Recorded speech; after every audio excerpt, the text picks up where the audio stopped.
Uttar Pradesh home guard भर्ती 41,424 पदों पर बात कर रहे हैं, ध्यान से सुनिएगा। हम लोग जहां से जो है क्लास हम लोगों का चल रहा हो तो उसको आगे बढ़ाएंगे। हम लोग पढ़ रहे थे आपातकालीन शक्तियां, ठीक है भाई। तो आपातकालीन जो शक्तियां, हम पहले सवाल पूछेंगे फिर इसके आगे बढ़ेंगे। आपातकालीन शक्तियां हमने पढ़ाया था आपको, तो इसी से हम लोग आगे बढ़ेंगे, ठीक है भाई। तो सबसे पहले सवाल पूछा जाएगा, फिर हम लोग जो है अपने टॉपिक पर आएंगे जहां से हम लोगों को बात करना है, ठीक है भाई। तो सबसे पहले बात किया जाएगा कि जो आपातकालीन शक्तियां हैं, इसमें आप बताइए भाई कितने आपातकालीन शक्तियां कितनी है? हाँ, कितनी शक्तियां आपातकालीन शक्तियों के अंदर कितनी आती? क्या कह रहे हैं भाई, बताइए। चलिए, आपातकालीन जो शक्तियां हैं वो कितने हैं? तीन, ठीक है भाई। तो तीन आपातकाल, आप बताइए कौन कौन सा? हाँ, एक होता है राष्ट्रीय आपात होता है। हाँ, राष्ट्रपति शासन हो जाएगा, राष्ट्रपति शासन। और फिर होता है वित्तीय आपात। हाँ, तो ये हो गया। इसमें हमने बताया आर्टिकल 352 है, ये 356 है और ये 360। तो तीन प्रकार की जो है आपातकालीन शक्तियां हैं, और इसे जो है कौन लगाता है? तो राष्ट्रपति, भारत के राष्ट्रपति लगाते हैं, ठीक है भाई। तो राष्ट्रीय आपात जो है, इसमें हमने आपको बताया था कि इसमें जो है राष्ट्रीय आपात जो है ये सशस्त्र विद्रोह, हाँ, या आंतरिक अशांति के आधार पर लगाया जाता था। लेकिन इसमें क्या किया गया था? 44वां संविधान संशोधन, हाँ, 1978 द्वारा क्या किया गया? 1978 के द्वारा क्या जोड़ा गया भाई? तो यहां पर इसमें जो है सशस्त्र विद्रोह जोड़ा गया, सशस्त्र विद्रोह जोड़ा गया। तो सशस्त्र विद्रोह जोड़ा गया 352 में ही जो है 44वां संविधान संशोधन करके जोड़ा गया सशस्त्र विद्रोह। मतलब अगर कुछ लोग जिनके पास हथियार हो और भारत के खिलाफ जो है अगर वो जाकर ऐसा प्रदर्शन करते हैं या अपनी मांग रखते हैं, तो उस कंडीशन में भी राष्ट्रीय आपात अनुच्छेद 352 राष्ट्रपति के द्वारा क्या हो सकता है? लागू हो सकता, लगाया जा सकता है। इसी के अंतर्गत हमने आपको बताया था, एक आर्टिकल बताया था जिसके अंतर्गत यह कहा गया, अनुच्छेद 358 कहता है कि हाँ, अनुच्छेद 19 क्या हो जाएगा भाई?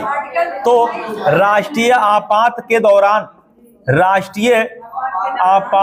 दौरान, हाँ, तो अनुच्छेद 19 क्या हो जाएगा भाई?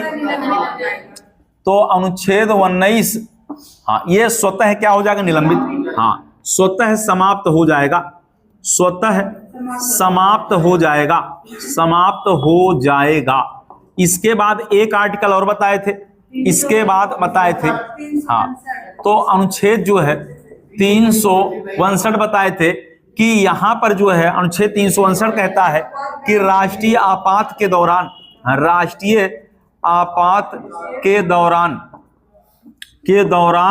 अनुच्छेद 20 और 21, अनुच्छेद, हाँ, 20 और 21 को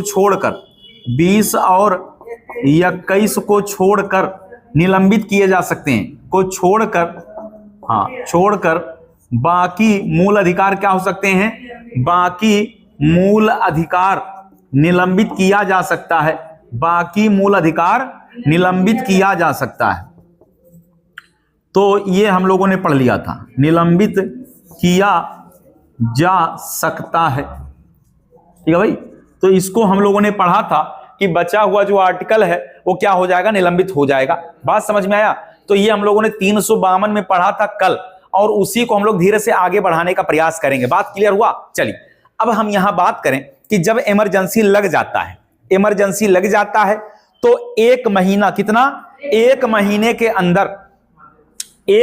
के अंदर जैसे एक बार जब राष्ट्रीय आपात लागू किया जाएगा, तो एक माह के अंदर याद रखना है कि डिसीजन लेना पड़ेगा कि इसे हटाना है कि नहीं हटाना है।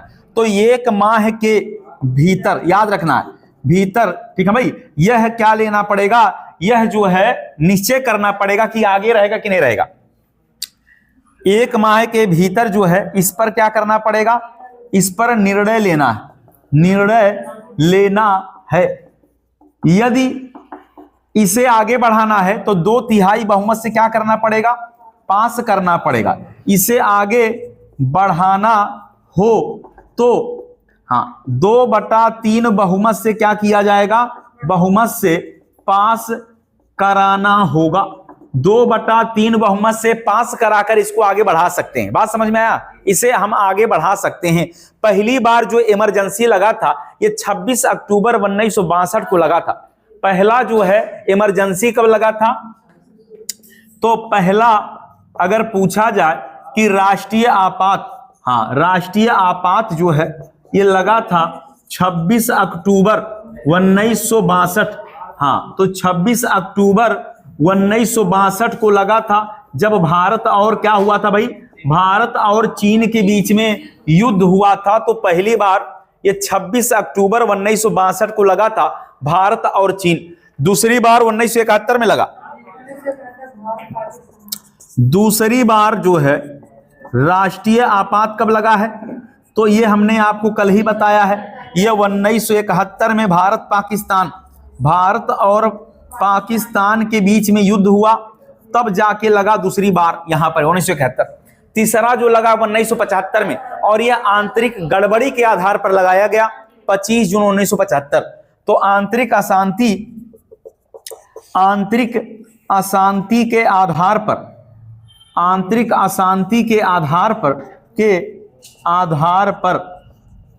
25 जून 1975 को ठीक है भाई, तीसरा क्या लगा दिया गया, राष्ट्रीय आपात लगाया गया। राष्ट्रीय आपात लगाया गया, इसीलिए 25 जून को संविधान हत्या दिवस मनाया जाता है। तो 25 जून को क्या है भाई, तो 25 जून को संविधान हत्या दिवस मनाया जाता है। 25 जून को संविधान हत्या दिवस। तो संविधान हत्या दिवस अगर पूछा जाए ये कब है, तो 25 जून को संविधान हत्या दिवस के रूप में मनाया जाता है। बात क्लियर हुआ भाई। तो ये सारा पॉइंट हम लोगों ने पढ़ लिया था।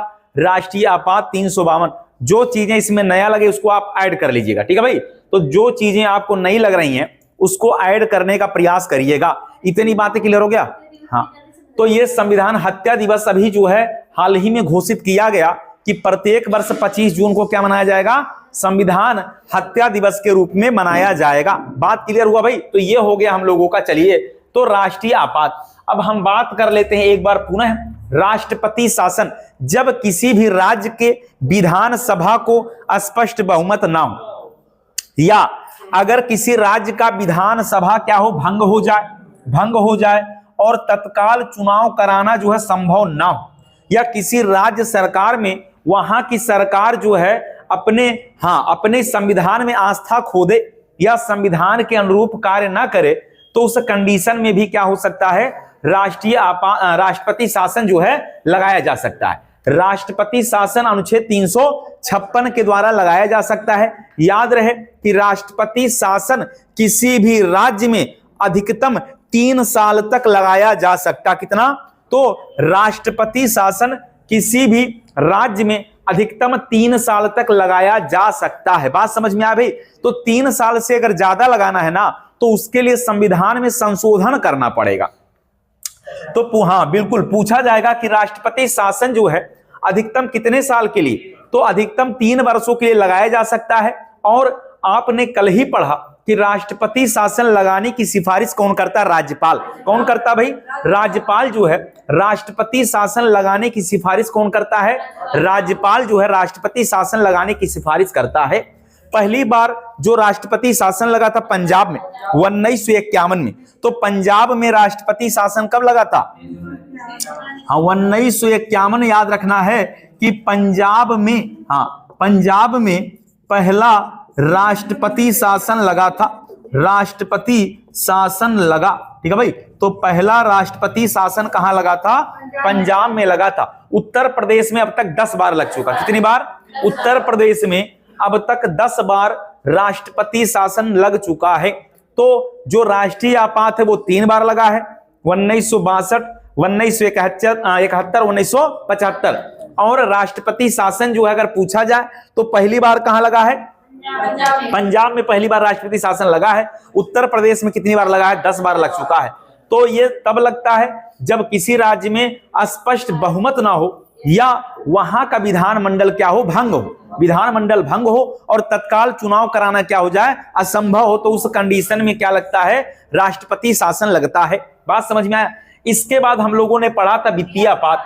वित्तीय आपात तब लगता है जब भारत के राष्ट्रपति को यह पता चल जाए कि भारत का जो साख है ना वो खतरे में है, मतलब भारत के पैसे की जो वैल्यू है ना वो कम हो गया, धीरे धीरे कम हो गया। तो उस कंडीशन में क्या लग सकता है? वित्तीय आपात लग सकता है।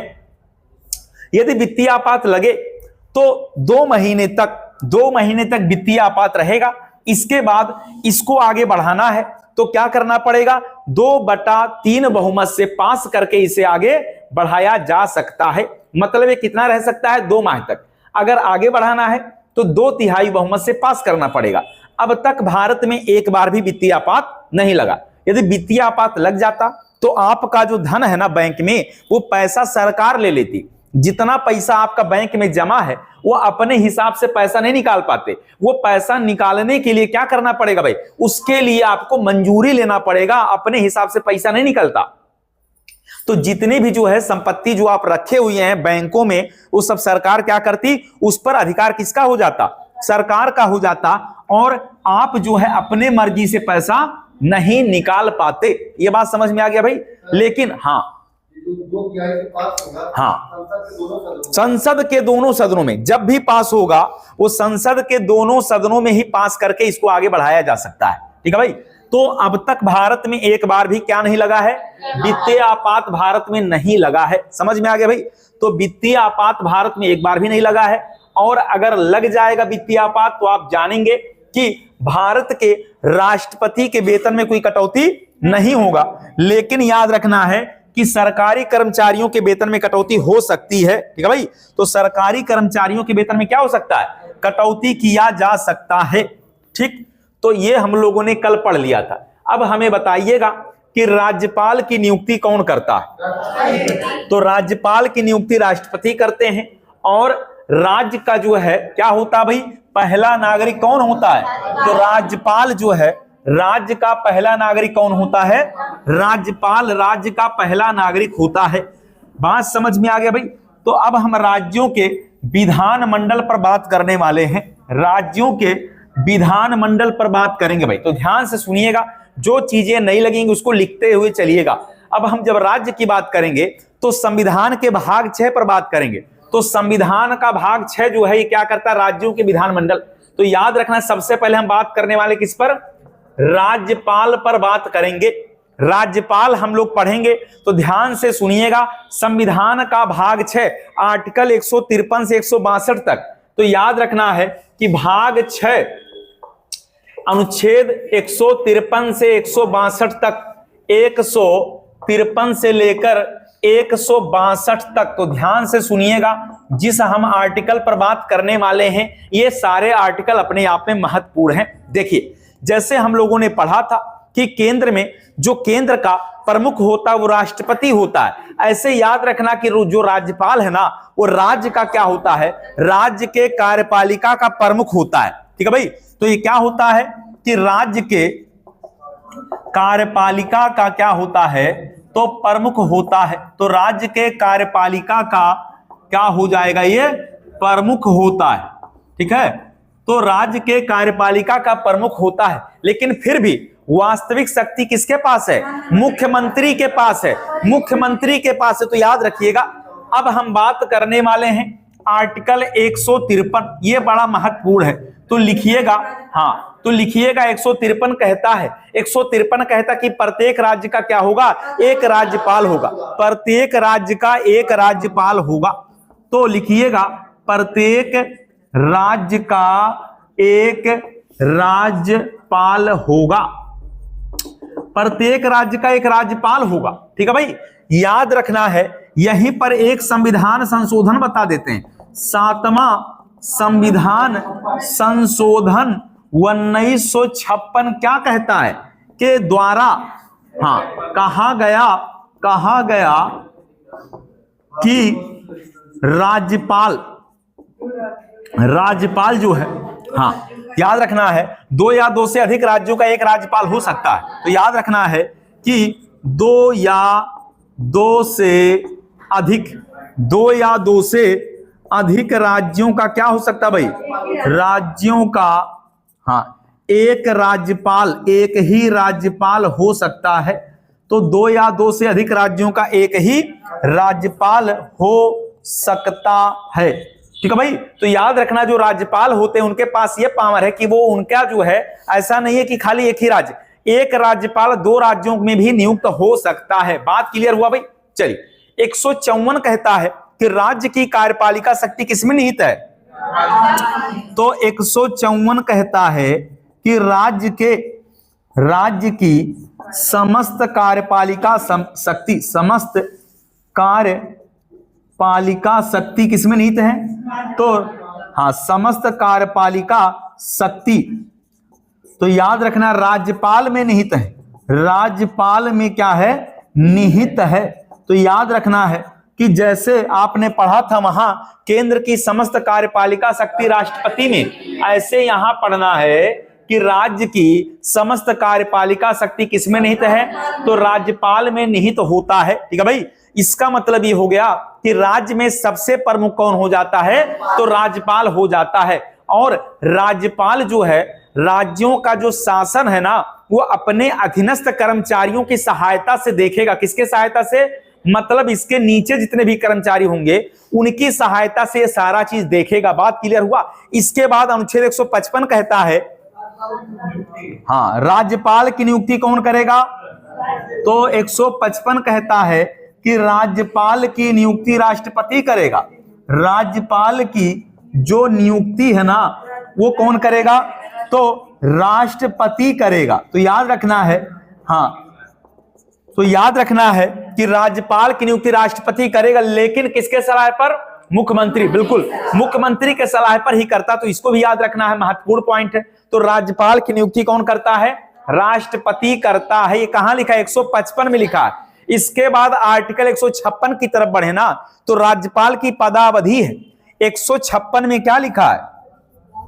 तो राज्यपाल की पदावधि। तो याद रखना है 156 कहता है कि राज्यपाल की पदावधि के बारे में लिखा हुआ है। तो लिख लीजिएगा, पूछा जाएगा कि राज्यपाल की पदावधि किसमें है, तो आर्टिकल कितना हो जाएगा भाई? 156। और हमने कल ही आपको पढ़ाया, क्या हमने पढ़ाया कि राज्यपाल जो होता है ना, ये किसके प्रसाद पर्यंत? राज्यपाल जो है ये राष्ट्रपति के प्रसाद पर्यंत पद धारण करता है। ये हमने कल आपको बताया था। तो प्रसाद पर्यंत जो है क्या करता है? पद धारण करता है, धारण करता है। लेकिन एक बात बता दें, अगर ये बात ऑप्शन में नहीं है तो सामान्यतः 5 वर्ष लिखा रहेगा। क्या लिखा रहेगा? सामान्यतः कितना? 5 वर्ष। तो राज्यपाल वैसे राष्ट्रपति के प्रसाद पर्यंत होता है, लेकिन सामान्यतः कितना होता है? 5 वर्ष होता है। क्या राज्यपाल का स्थानांतरण किया जा सकता है? हाँ, राज्यपाल का स्थानांतरण हो सकता है। क्या यूपी के राज्यपाल बिहार में नियुक्त हो सकते हैं कि नहीं हो सकते हैं? हो सकते हैं। ये कौन करेगा? तो ये कौन करेगा? राष्ट्रपति। मतलब राज्यपाल का ट्रांसफर अगर करना तो कौन करता है? तो राष्ट्रपति के पास पावर है कि वो राज्यपाल का क्या कर सकता है? तो वो ट्रांसफर कर सकता है। बात समझ में आया? अब हमें बताइएगा कि राज्यपाल नियुक्त होने के लिए क्या क्या आपके पास योग्यता या अर्हताएं होनी चाहिए। चलिए, तो हम बात करेंगे अनुच्छेद 157। अनुच्छेद 157 पर बात करने वाले हैं। इसमें राज्यपाल नियुक्त होने के लिए क्या क्या होना चाहिए, तो यहां पर हम बात करेंगे कि राज्यपाल नियुक्त होने के लिए तो राज्यपाल नियुक्त होने के लिए क्या क्या होना चाहिए? भारत का नागरिक हो।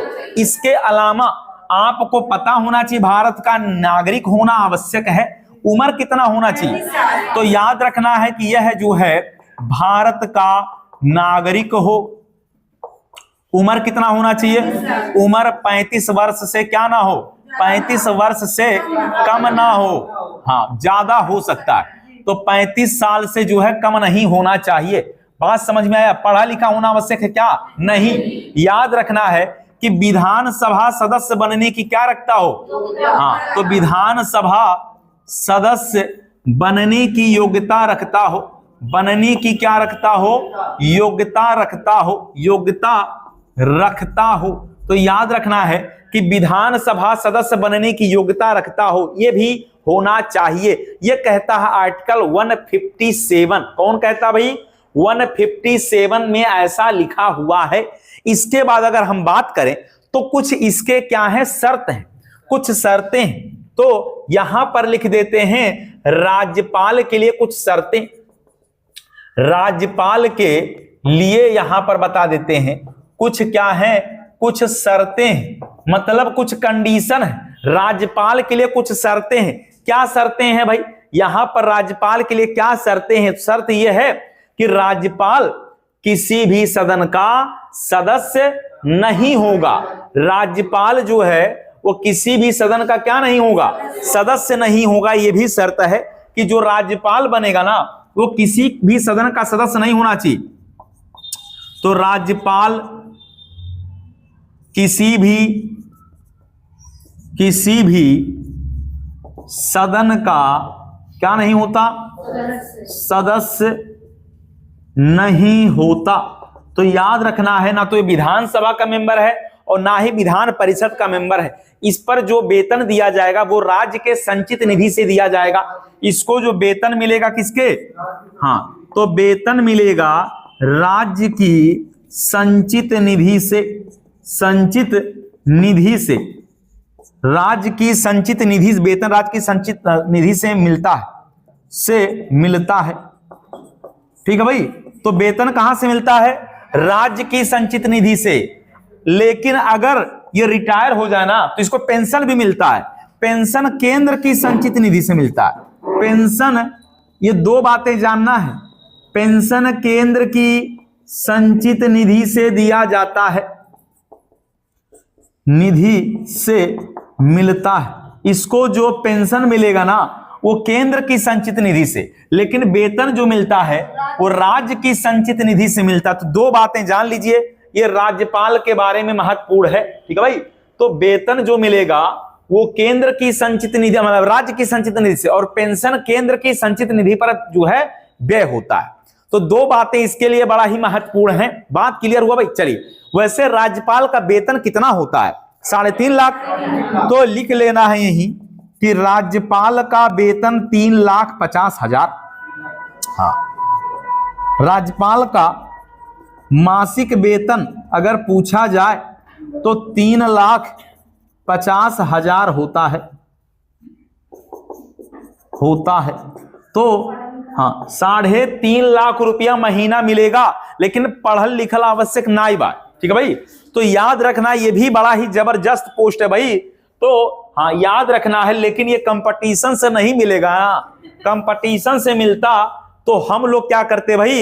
इसी की तैयारी कर लेते। तो याद रखना है कि राज्यपाल को हाँ प्रति माह 3.5 लाख रुपया मिलता है। बात समझ में आया भाई?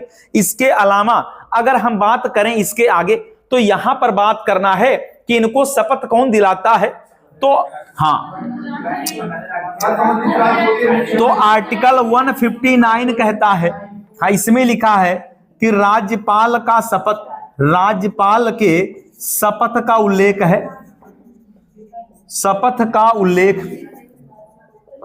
हाँ, तो इनको मासिक वेतन भाई मिलता है 3.5 लाख। ठीक है भाई?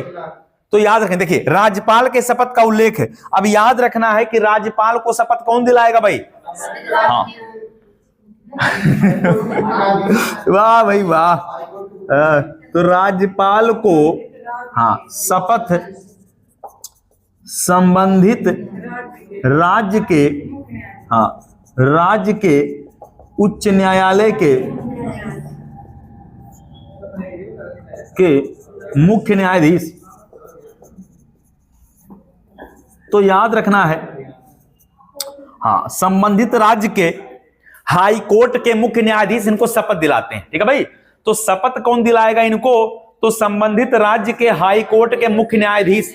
लेकिन याद रखना है, नियुक्ति कौन करता? राष्ट्रपति। राष्ट्रपति नियुक्ति करता, लेकिन क्या नहीं दिलाता? शपथ नहीं दिलाता। बात समझ में आ गया भाई। तो अगर याद रहे कि जज साहब उस दिन छुट्टी पर हैं तो कोई वरिष्ठ न्यायाधीश क्या करेगा, शपथ दिला देगा। अब इनके पास अगर पावर की बात करें तो क्या इनके पास क्षमादान की शक्ति है? क्या है? तो इनके पास है, आर्टिकल 161 कहता है, आर्टिकल 161 कहता है कि इनके पास क्या भाई, क्षमादान की शक्ति है। लेकिन क्षमादान क्या फांसी माफ नहीं कर सकते, लेकिन लघुकरण कर सकते हैं। तो याद रखना है, हाँ, इनके पास आर्टिकल 161 कहता है क्षमादान, लिख लीजिएगा। 161 कहता है राज्यपाल के क्षमादान की शक्ति, राज्यपाल के क्षमादान की शक्ति, क्षमादान या लघुकरण, हाँ, लघुकरण या स्थगन की शक्ति, स्थगन की क्या हो जाएगा भाई, शक्ति। अगर राज्यपाल चाहे ना तो किसी व्यक्ति को अगर 20 साल की सजा मिला ना तो उसको कम कर सकता है, छोटा कर सकता है, परिहार कारणों से रोक सकता है। अगर किसी को यहां पर जो है सजा मिल गया है तो छोटा कर सकता है, अपरिहार कारणों से रोक सकता है, विलंब कर सकता है, इतना यहां हो सकता है। बात समझ में आया भाई। तो लेकिन फांसी की सजा माफ नहीं कर सकता। अब हम बात करेंगे राज्यपाल की क्या क्या शक्तियां हैं। तो जो राज्यपाल की शक्तियां हैं इस पर अगर हम लोग बात करें तो बड़ा ही महत्वपूर्ण है। सबसे पहले क्या करता, मुख्यमंत्री की नियुक्ति कौन करता भाई, तो यही राज्यपाल। तो याद रखना है, पूछा जाएगा कि मुख्यमंत्री की नियुक्ति तो बताना है कौन करता है, राज्यपाल करता है। मुख्यमंत्री की नियुक्ति करता है, मुख्यमंत्री के सलाह पर क्या करता भाई, हाँ, मुख्यमंत्री के सलाह पर अन्य मंत्रियों की नियुक्ति करता है, अन्य मंत्रियों की नियुक्ति करता है। एवं मुख्यमंत्री को शपथ कौन दिलाएगा, राज्यपाल। मुख्यमंत्री को शपथ कौन दिलाता है, राज्यपाल। लिख लेना, राज्य लोक सेवा आयोग के अध्यक्ष की नियुक्ति कौन करता है, हाँ, राज्य लोक सेवा आयोग के अध्यक्ष की नियुक्ति करता है, के अध्यक्ष की नियुक्ति करता है, अध्यक्ष की क्या करता है, नियुक्ति करता है। तो याद रखना है, लेकिन हटाएगा नहीं, हटा नहीं पाएगा। नियुक्त तो कर देगा लेकिन क्या नहीं कर पाएगा, हटा नहीं पाएगा। हटाएगा कौन, राष्ट्रपति हटाएगा। तो राज्य लोक सेवा आयोग के अध्यक्ष की क्या करता है भाई, नियुक्ति करने का पावर है। महाधिवक्ता की नियुक्ति कौन करता है, हाँ, तो अगर पूछा जाए कि राज्य के महाधिवक्ता की नियुक्ति तब भी यही बताना है कौन करता भाई, राज्यपाल।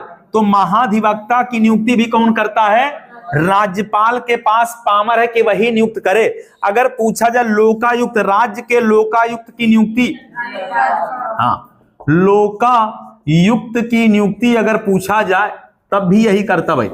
तो लोकायुक्त की नियुक्ति अगर पूछा जाए कौन करता है, तो राज्यपाल करता है। इसी के पास पावर है भाई, इसी के पास पावर है, यही नियुक्त करता है। बात समझ में आए भाई। पूछा जाएगा, फिर पूछा जाएगा राज्य मानवाधिकार आयोग के अध्यक्ष की नियुक्ति कौन करता है, राज्य मानवाधिकार आयोग, मानवाधिकार आयोग के अध्यक्ष की नियुक्ति, के अध्यक्ष की क्या करता है, नियुक्ति करता है। तो यह भी याद रखना है कि राज्य मानवाधिकार आयोग के अध्यक्ष की नियुक्ति करता है। राज्य महिला आयोग के अध्यक्ष की नियुक्ति कौन करता है, राज्य महिला आयोग के अध्यक्ष की नियुक्ति, के अध्यक्ष की नियुक्ति अगर पूछा जाए तब भी यही करता है राज्यपाल। इस सब इसके पास पावर है, ठीक है भाई। तो राज्य महिला आयोग के अध्यक्ष की नियुक्ति कौन करता है, राज्यपाल। जिला जज की नियुक्ति कौन करता है, राज्यपाल करता है। तो ये भी याद रखना है, जिला जज की नियुक्ति कौन करता है, राज्यपाल के पास पावर है। बड़ा ही महत्वपूर्ण पॉइंट है। विधान परिषद में 1/6 सदस्यों को मनोनीत करता है, हाँ, विधान परिषद में 1/6 सदस्यों को मनोनीत करता है, मनोनीत करता है। तो ये भी याद रखना है, विधान परिषद में 1/6 सदस्यों को क्या करता भाई, मनोनीत करने का अधिकार इसके पास है, ठीक है भाई। तो 1/6 सदस्यों को क्या करता है, मनोनीत करने का पावर इसके पास है, ठीक, तो इतना सब लिख लीजिएगा। अब इसी में से सवाल पूछेगा कि मुख्यमंत्री की नियुक्ति कौन करता है? राज्यपाल। मुख्यमंत्री के सलाह पर अन्य मंत्रियों की नियुक्ति कौन करता है? राज्यपाल। अन्य मंत्रियों को शपथ कौन दिलाता है? राज्यपाल। मुख्यमंत्री को शपथ कौन दिलाता है? राज्यपाल। राज्य लोक सेवा आयोग के अध्यक्ष की नियुक्ति कौन करता है? राज्यपाल। महाधिवक्ता की नियुक्ति कौन करता है? राज्यपाल। राज्य के लोक सेवा आयोग के अध्यक्ष की नियुक्ति कौन करता है? राज्यपाल। इसके अलावा लोकायुक्त की नियुक्ति कौन करता है? राज्यपाल। राज्य जो है महिला आयोग के अध्यक्ष की नियुक्ति कौन करता है? राज्यपाल। तो जितनी भी सवाल यहां से बनेगा सब क्या हो जाएगा? राज्यपाल। एवं विधान परिषद में 1/6 सदस्यों को क्या करता है? मनोनीत करने का भी पावर किसके पास है? राज्यपाल। अब हम बात करने वाले हैं अनुच्छेद 200। ये 200 जो आर्टिकल है ना, ये बड़ा ही महत्वपूर्ण है। क्या है 200 में? इसमें है विधानमंडल के द्वारा जो विधेयक होता है ना, उस पर क्या कर सकते हैं? निर्णय। हाँ, तो विधानमंडल द्वारा पारित, विधानमंडल द्वारा पारित विधेयक पर क्या कर सकता भाई? सहमति दे सकता, या क्या कर सकता भाई? सहमति दे सकता है। हाँ, या क्या कर सकता भाई? या उसे रोक सकता है। मतलब कहां भेज सकता है भाई? या उसे जो है, या उसे एक बार लौटा सकता है, या उसे राष्ट्रपति के पास पुनर्विचार के लिए राष्ट्रपति के पास पुनर्विचार के लिए भेज सकता है। पुनर्विचार के लिए क्या कर सकता भाई? भेज सकता है। ये बात बड़ा ही महत्वपूर्ण है भाई, ये बड़ा ही महत्वपूर्ण। ये पावर सबसे ज्यादा है किसके पास? राज्यपाल के पास ये वाला पावर ज्यादा है। तो जो 200 लिखा है, इसके पास पावर है कि राज्यपाल क्या करे भाई? विधानमंडल के द्वारा पारित कोई भी जो विधेयक है ना, उसको क्या कर सकता है? उसे जो है सहमति प्रदान कर दे, या उसे जो है एक बार लौटा दे, या उसके मन में आए तो किसके पास भेज दे? राष्ट्रपति के पास भी भेजने का पावर। तो ये बड़ा ही महत्वपूर्ण है। ठीक, तो ये महत्वपूर्ण लिख लीजिएगा। इसके बाद अनुच्छेद 202 वो भी महत्वपूर्ण है। अनुच्छेद जो है 202 जो है, वो याद रखना है कि जो वित्त होता है, वित्त माने पैसा, वो किसके नाम से प्रस्तुत होता है? राज्यपाल के नाम से। हाँ, तो यहां लिख देते हैं अनुच्छेद 202 क्या कहता है? 202 पैसे की बात करता है। और याद रखना है कि वार्षिक वित्तीय विवरण राज्यपाल के नाम से पेश होगा। तो याद रखना है कि वार्षिक वित्तीय विवरण मतलब राज्य का बजट राज्यपाल के नाम से क्या होता है? के नाम से पेश होता है। राज्यपाल के नाम से पेश होता है। तो याद रखना ये वाला बात बड़ा महत्वपूर्ण है कि जो आर्टिकल 202 है ना, ये राज्यों का बजट है। और किसके नाम से पेश होता है? राज्यपाल के नाम से पेश होता है। 202 वार्षिक वित्तीय विवरण माने बजट। वैसे संविधान में कहीं बजट है? कहीं नहीं लिखा है। संविधान में बजट का उल्लेख ही नहीं है। बजट माने चमड़े का थैला। बजट माने क्या होता है? चमड़े का थैला। लेकिन बजट शब्द का उल्लेख नहीं है। बजट के जगह पर क्या लिखा है? वार्षिक वित्तीय विवरण लिखा हुआ है। तो हमने यहां आपको नियुक्ति बता दिया, यहां हमने क्षमादान की बात बता दिया, यहां हमने उसका जो है स्पेशल बता दिया, जो पावर है, जिसको पॉकेट वीटो टाइप का जो है नाम जानते हैं इसको। और यहां हमने बता दिया 202। इतना हमने बताया जो महत्वपूर्ण है। ठीक है भाई, चलिए इसके बाद अब हम थोड़ा सा बात करने वाले हैं कि ये जो है कुछ संगठन है जिनका अध्यक्ष होता है। तो कुछ संगठन है उनका ये अध्यक्ष होता है। इसको नीचे वाला जो इसको लिखते रहिए, हम कुछ और भी बातें बताएंगे। चलिए, तो पूछा जाएगा कि बताइएगा Indian red cross society, Indian red cross society शाखा, इंडियन रेड क्रॉस सोसाइटी शाखा का अध्यक्ष, अगर शाखा शब्द आ गया तो इसका अध्यक्ष कौन रहेगा? राज्यपाल। का अध्यक्ष अगर पूछा जाए तो कौन होता है? राज्यपाल होता है। ठीक है भाई। तो इंडियन रेड क्रॉस सोसाइटी का अध्यक्ष राज्यपाल होता है। राज्य सैनिक कल्याण बोर्ड, तो राज्य सैनिक बोर्ड का अध्यक्ष कौन होता है? राज्य सैनिक बोर्ड का अध्यक्ष राज्यपाल। तो राज्य सैनिक बोर्ड का अध्यक्ष अगर पूछा जाए तो क्या बताना है? राज्यपाल। तो राज्य सैनिक बोर्ड का अध्यक्ष पूछा जाएगा, कौन हो जाएगा भाई? राज्यपाल होता है। वैसे स्काउट गाइड शिक्षा के अगर पूछा जाए अध्यक्ष कौन होता है राज्यों में, तो स्काउट गाइड का राज्यों में अध्यक्ष कौन होता है? राज्यपाल। हाँ, तो स्काउट गाइड का राज्यों में अध्यक्ष अगर पूछा जाए, राज्यों में अध्यक्ष कौन होता है? तो स्काउट गाइड शिक्षा राज्यपाल। ठीक है भाई। वैसे स्काउट गाइड के जनक वेडन पावेल हैं, याद है ना भाई? वेडन पावेल हैं। ठीक। तो स्काउट गाइड शिक्षा के अध्यक्ष भी कौन होते हैं? तो राज्यपाल होते हैं। यह मुख्यमंत्री की नियुक्ति बताए भाई राज्यपाल करता है, बता दिया ना भाई। मुख्यमंत्री का चुनाव नहीं होता है, नियुक्ति होता है। मुख्यमंत्री की सलाह पर अन्य मंत्रियों की नियुक्ति कौन करता है? राज्यपाल। राज्य लोक सेवा आयोग के अध्यक्ष की नियुक्ति कौन करता है? राज्यपाल। महाधिवक्ता की नियुक्ति कौन करता है? राज्यपाल करता। महाधिवक्ता की नियुक्ति कौन करता है? राज्यपाल करता है। समझ में आ गया भाई? क्लियर हो गया? तो अगर आपसे पूछा जाए कि राज्यों में हाँ मुख्यमंत्री के सलाह पर अन्य मंत्रियों की नियुक्ति करता है, उनको शपथ भी कौन दिलाता है? राज्यपाल। नियुक्ति भी करता है और क्या दिलाता है? शपथ भी दिलाता है। तो नियुक्ति और शपथ दोनों याद रखना महत्वपूर्ण पॉइंट है। क्लियर हो गया भाई? तो इतना सारा पॉइंट जो हम लोग पढ़ रहे थे वो राज्यों के विधानमंडल पर हम लोग बात कर रहे थे। ठीक है भाई? तो राज्यों के विधानमंडल पर बात कर रहे थे। अब आपसे जो जो सवाल पूछेगा सारा जो है यहीं से सवाल पेपर में आ जाएगा। तो आपके होमगार्ड भर्ती परीक्षा में जो भी सवाल आएंगे वो यहीं से पूछा जाएगा, इससे बाहर सवाल नहीं जाएगा। चलिए, इसके बाद एक आर्टिकल पर और बात किया जाएगा, अनुच्छेद 160। ये 160 जो है ये क्या है भाई? 160 में क्या लिखा है? इसमें राज्यपाल के हाँ कुछ जो है आकस्मिकताएं लिखी गई हैं, तो इसलिए याद रखना है कुछ आकस्मिकताएं हैं, तो हाँ लिख लीजिएगा। तो कुछ आकस्मिकताओं में राज्यपाल के कर्तव्य, यही है ना भाई? तो राज्यपाल के कर्तव्य,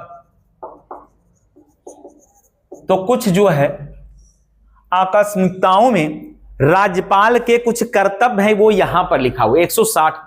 तो पूछा जाएगा कि किस अनुच्छेद में आकस्मिकताओं के समय कुछ आकस्मिकताओं में राज्यपाल के कर्तव्य का वर्णन कहां है? तो क्या बताना? अनुच्छेद 160 बता के चलना है, यह महत्वपूर्ण है। चलिए अब देखिएगा, राज्यों में अगर पूछा जाए कि विधानमंडल भंग करने का पावर किसके पास है? तो राज्यपाल। हाँ, हम विधानमंडल की बात कर रहे, राज्यपाल। हम केंद्र की बात नहीं कर रहे हैं। केंद्र की बात करते तो कौन राष्ट्रपति हो जाता, लेकिन अभी हम राज्य की बात कर रहे हैं। बात समझ में आए? तो राज्यपाल विधानमंडल का सत्रावसान करता है। राज्यपाल क्या करता भाई? राज्यपाल विधानमंडल हाँ का सत्रावसान करता है। हाँ नहीं अलग है। ठीक भाई। तो राज्यपाल क्या करता है? विधानमंडल का सत्रावसान करता, मतलब पहला जो सत्र है ना उसको क्या करेगा? संबोधित करेगा कि आए भाई, वाह भाई, कमाल हो गया, आप लोग चुनाव जीत कर आए, मैं आपका स्वागत और अभिनंदन करता हूं, और आपको जो है जिस इच्छा और विश्वास के साथ जनता ने चुनकर यहां भेजा है, मैं उम्मीद करता हूं कि आप जो है उस पर खरे उतरने का प्रयास करेंगे। ठीक है भाई। तो राज्यपाल विधानमंडल का सत्रावसान कर सकता है, इसके अलावा उसका विघटन भी करता है। तो राज्यपाल क्या करता है भाई? विधानमंडल का विघटन भी कर सकता है, तो सत्रावसान करता है तथा विघटन भी करने का अधिकार किसके पास है भाई? राज्यपाल विघटन भी कर सकता है। क्या कर सकता है भाई? विघटन भी करता है। और इसके अलावा राज्यपाल के पास पावर है कि दोनों सदन माने क्या हो गया भाई? हाँ, तो दोनों सदन, यहां देखिए समझिएगा, दोनों सदन को संबोधित करने का पावर भी इसी के पास है। वहां जो है जो था सेंट्रल में उससे थोड़ा सा उल्टा है। तो यहां समझिएगा राज्यपाल, राज्यपाल, हाँ, विधानमंडल, जहां जहां विधानमंडल है वहां की बात हो रही भाई। राज्यपाल विधानमंडल के, विधानमंडल के, ठीक है भाई, के संयुक्त अधिवेशन, अधिवेशन बुलाता है तथा उसकी अध्यक्षता भी करता है, तथा उसकी अध्यक्षता भी करता है, उसकी क्या करता है, अध्यक्षता भी करता है। ये हमने यहां बता दिया, जबकि सेंट्रल गवर्नमेंट में ऐसा नहीं है।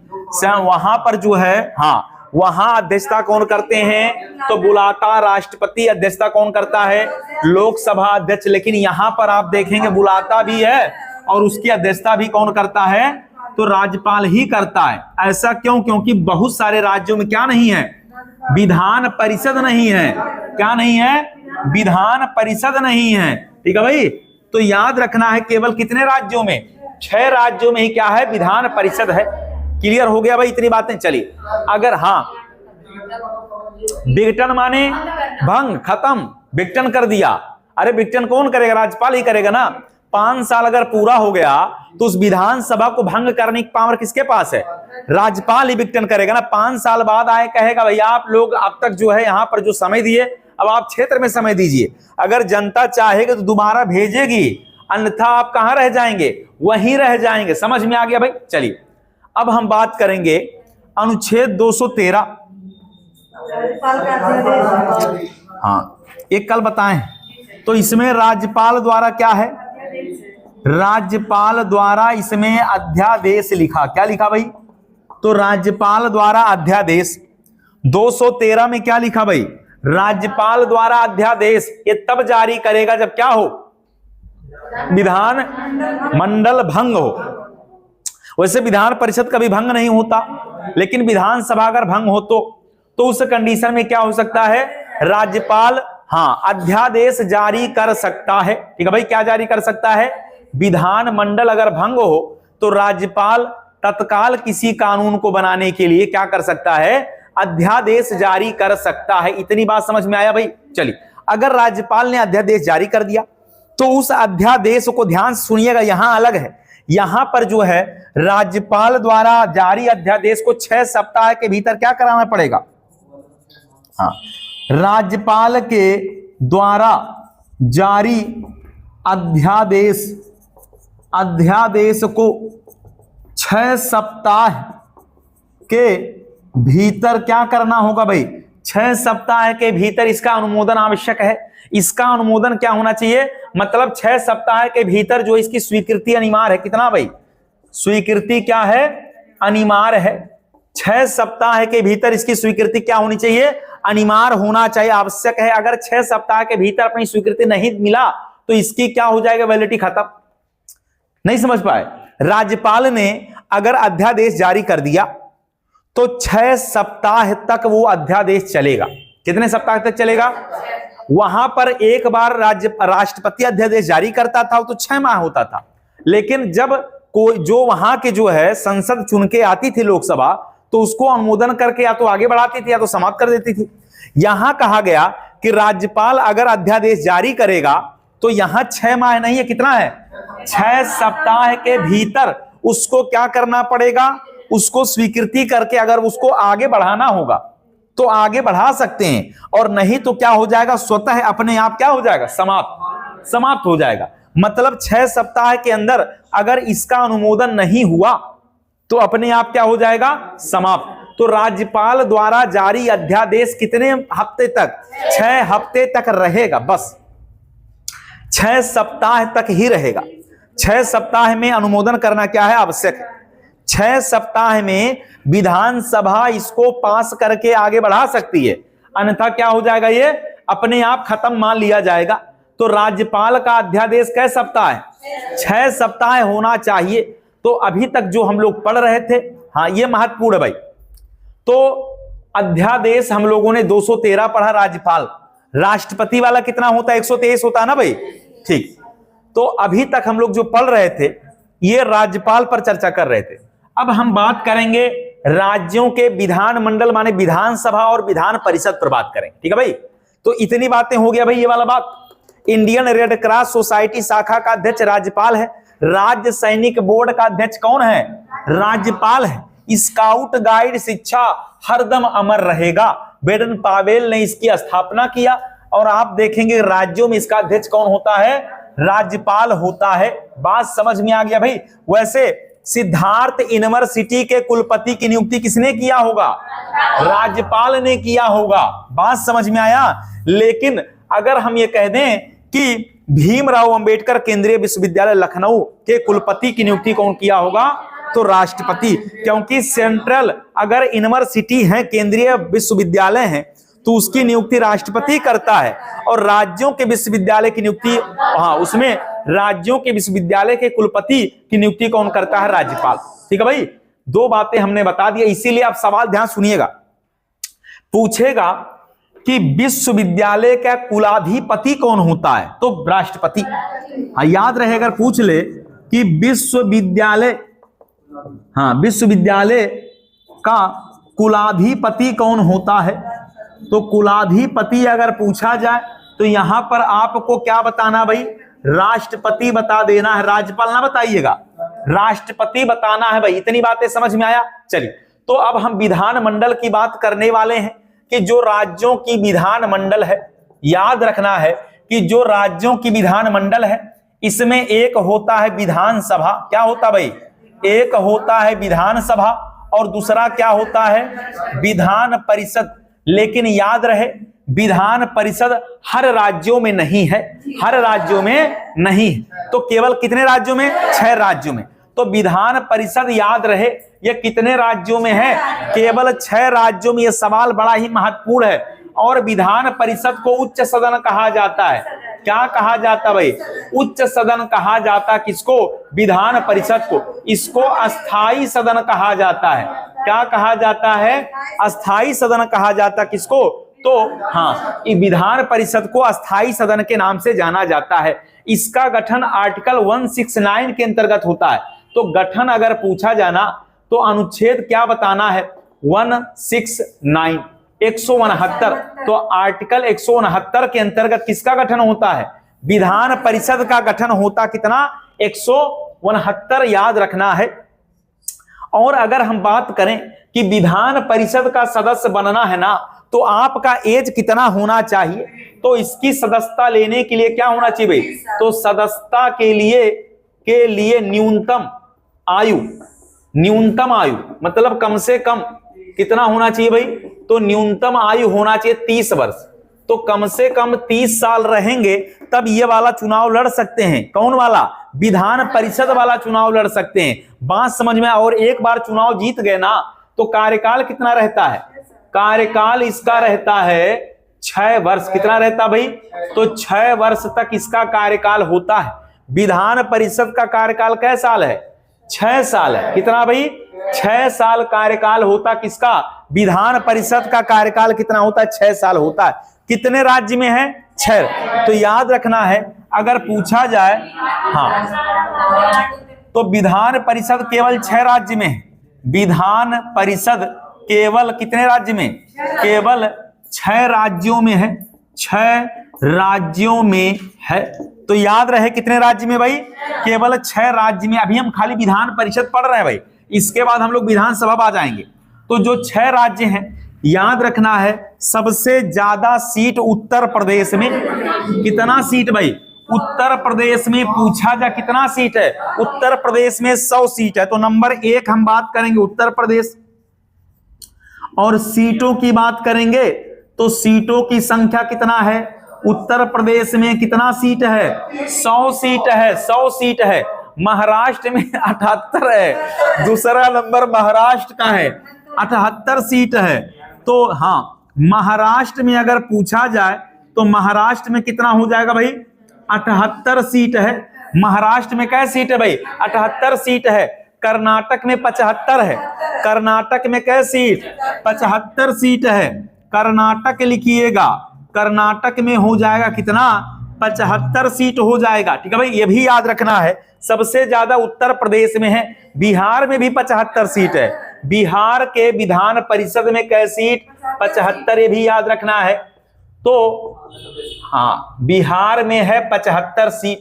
ठीक है भाई, हम लोग ऐसा पढ़ रहे हैं, कोई सवाल आ जाएगा, छूटेगा नहीं। ठीक है भाई, लेकिन यह है कि इसको आप जब याद कर लेंगे, तब इसको याद कर लेंगे तो आप देखेंगे कि होमगार्ड जो है, इससे बाहर एक भी सवाल नहीं जाएगा। ठीक है भाई, इससे बाहर नहीं जाएगा।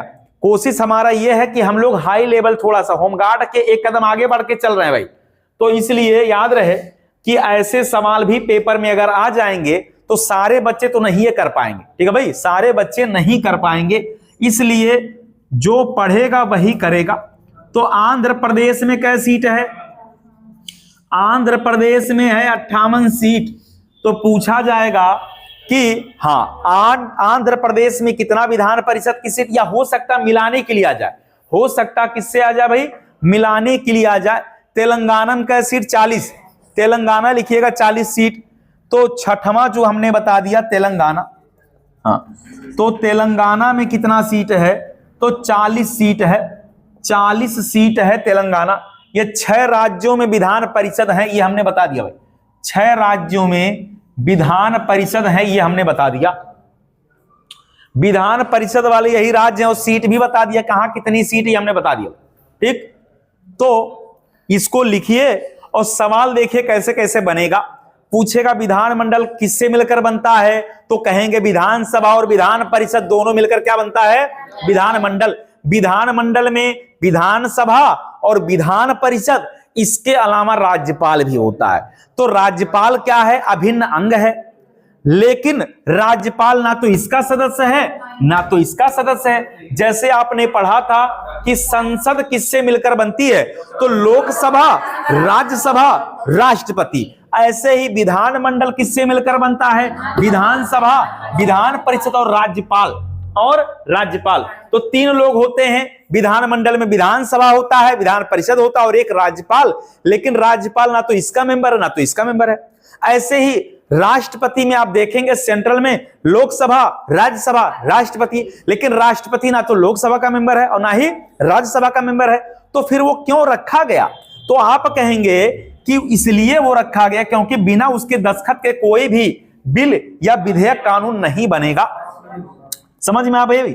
ये सेम ऐसे है लोकसभा और राज्यसभा। इसके अलावा हमने बताया था क्या? राष्ट्रीय, सेंट्रल में, मोदी जी वाले में। तो देखिए, यहां अगर कोई विधेयक पास हो गया ना, तो राज्यसभा में भी पास हो गया, तो किसका दस्तखत होना चाहिए? राष्ट्रपति का सिग्नेचर हो जाएगा तो कानून बन जाएगा। क्या बन जाएगा? कानून। ऐसे ही अगर कोई विधानमंडल में बनाना है नियम, जैसे अभी हाँ, उत्तर प्रदेश में जो लड़कियां टॉप करेंगी ना यूपी बोर्ड में, उनको स्कूटर मिलने वाला, पता कि नहीं पता है? उत्तर प्रदेश में अब जो है, जो लड़कियां टॉप करेंगी उनको क्या मिलने वाला? स्कूटर मिलने वाला।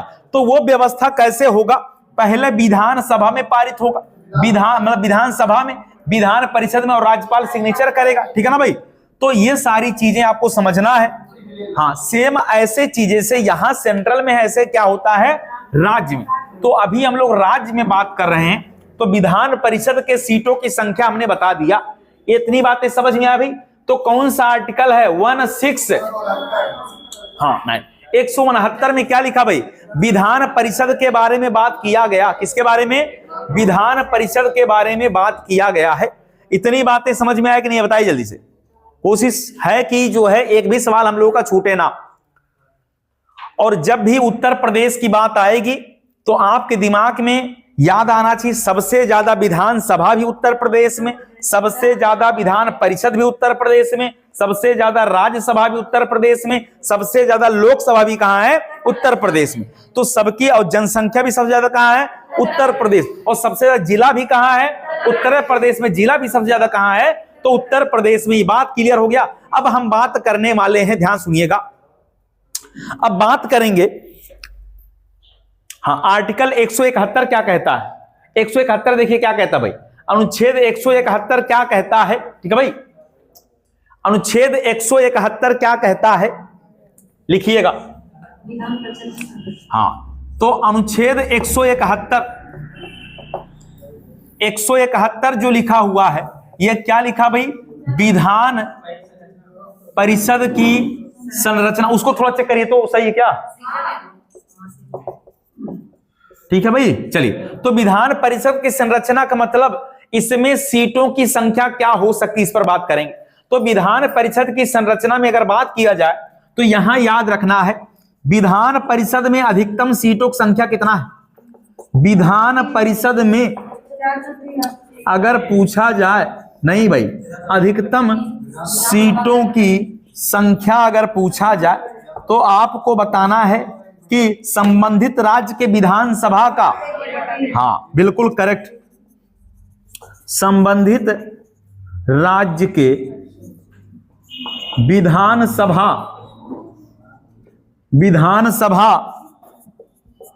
के सीटों का कितना होना चाहिए भाई? 1/3 होना चाहिए। हो गया भाई।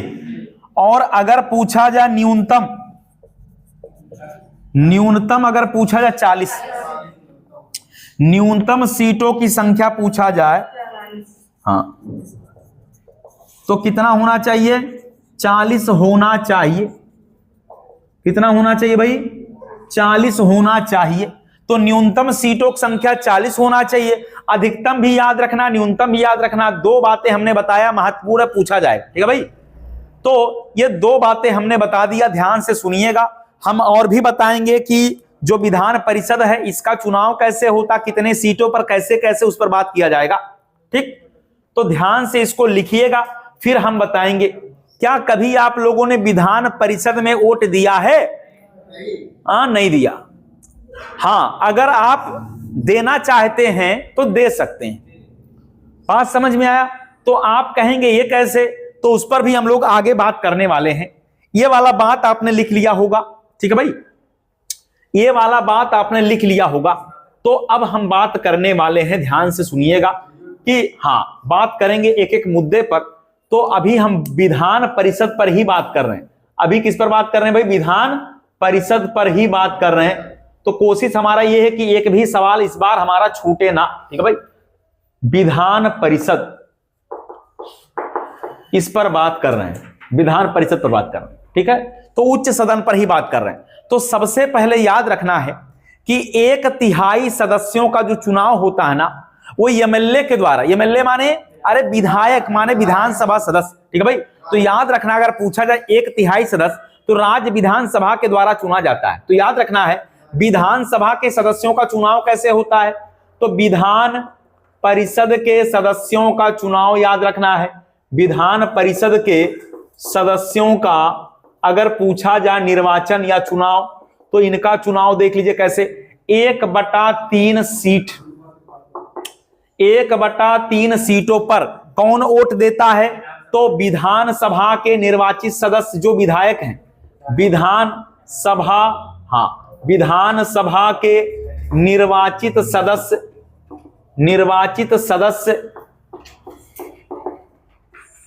चुनते हैं। ठीक है भाई, तो याद रखना 1/3 जो सीट है, इस पर विधायक जो चुनाव जीते रहते हैं वही वोट देते हैं, वही वोट देते हैं। इसके बाद 1/3 सीट ये होता है, याद रहे न्याय नहीं, ये हम न्याय पंचायत की बात कर रहे हैं। कहां की बात? तो स्थानीय निकाय से। तो याद रखना 1/3 सीटों पर स्थानीय निकाय द्वारा, स्थानीय निकाय की बात कर रहे हैं भाई। आप कहेंगे स्थानीय निकाय क्या है? तो स्थानीय निकाय में चाहे वो गांव वाला हो और चाहे शहर वाला हो, इसका मतलब 1/3 सीटों पर स्थानीय निकाय के प्रतिनिधियों द्वारा, समझ गए भाई, प्रतिनिधियों द्वारा चुना जाता है। तो मतलब जो प्रधान जी है ना, प्रधान जी भी वोट डालते हैं। जो बीडीसी है ना, बीडीसी भी वोट डालता। किसको? एमएलसी का जो चुनाव होता विधान परिषद में 1/3 सीटों पर, तो प्रधान जी बीडीसी सदस्य जो है वो भी क्या करते हैं? वोट देने का पावर उनके पास होता है। ठीक है भाई। इसके अलावा 1/12 सीट जो होता है, हाँ 1/12 सीटों पर जो स्नातक है, स्नातक जिन्होंने कितना वर्ष, जिन्होंने 3 वर्ष, चुनाव के 3 वर्ष पहले, जिन्होंने 3 वर्ष पूर्व क्या किया हो, 3 वर्ष पूर्व स्नातक उत्तीर्ण किया हो, स्नातक क्या किया हो भाई, उत्तीर्ण किया हो, उत्तीर्ण किया हो। हाँ जी, तो 1/12 सीट पर स्नातक जिन्होंने 3 वर्ष पूर्व स्नातक उत्तीर्ण किया हो वह चुनते हैं। मतलब अगर बीए पास हैं आप ना, और आपको बीए पास के 3 साल हो चुका है ना, तो आपके पास है पावर वोट डालने का। आप भी वोट दे सकते हैं, कहां पर, विधान परिषद में, हाँ दे सकते हैं भाई वोट, तो आपके पास भी पावर की आप वोट डाल सकते हैं। ठीक, लेकिन अगर आप 1/12 सीट जो होता है, अगर आप टीचर हैं, हाँ तो 1/12 सीटों पर जो ऐसा स्कूल जिसने हाई स्कूल तक क्या किया, मान्यता प्राप्त किया है, क्या हाई स्कूल तक मान्यता प्राप्त किया है, तो लिख लीजिए 1/12 सीटों पर शिक्षक के द्वारा, किसके द्वारा, शिक्षकों के द्वारा चुना जाता है। तो शिक्षकों के द्वारा चुना जाता है, शिक्षकों के द्वारा। ठीक है भाई। ऐसा स्कूल जो क्या हो, हाई स्कूल मतलब स्तर का विद्यालय हो। लेकिन सरकारी, क्या प्राइवेट वाला भी वोट डालेगा क्या, नहीं। सरकारी स्कूल के जो मास्टर हैं वो 1/12 जो है, जिन स्कूल में हाई स्कूल तक मान्यता प्राप्त है उनके शिक्षक के द्वारा जो है चुना जाएगा। तो 1/12 सिर्फ शिक्षकों द्वारा चुना जाएगा, 1/12 सीट किसके द्वारा, शिक्षकों के द्वारा, टीचरों के द्वारा चुना जाता है। इसके बाद 1/6 सीट, सबको याद रखना भाई, ये थोड़ा सा याद करने में आपको कठिनाई होगा, लेकिन याद करना पड़ेगा एकदम। अगर याद कर लेंगे तो समस्या क्या हो जाएगा, खत्म हो जाएगा। तो 1/6 सीट है ना, अभी हमने आपको बताया कौन मनोनीत करता है, राज्यपाल। तो 1/6 सीटों पर राज्यपाल क्या करते हैं, राज्यपाल जो है मनोनीत करते हैं। राज्यपाल क्या करते हैं, मनोनीत करते हैं। तो अगर आपने इस तरह से पढ़ा तो सवाल आपका एक भी छूटेगा नहीं। चाहे आप होमगार्ड में कितना भी जाके डीपली सवाल बना देगा, तब भी आपका उत्तर सही हो जाएगा।